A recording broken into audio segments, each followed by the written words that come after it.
Alright, so the last time didn't work, but it would help to connect the camera to the harness this time. Alright, so we're going to try again. Put on a brake. Reverse.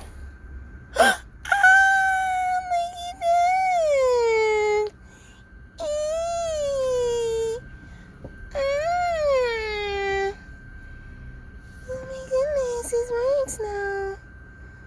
So we're seeing the reverse camera. Alright guys, let's see if it works when we just press reverse camera. Okay, so this one has to be activated with the reverse light.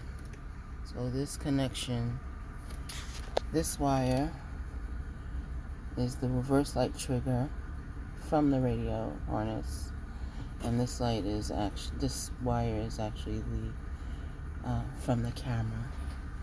Alright, so we don't get camera by itself a la carte, so it has to be in reverse. Like now. Yay! Liftoff. My first reverse camera installation. 2006 Toyota Avalon. Liftoff.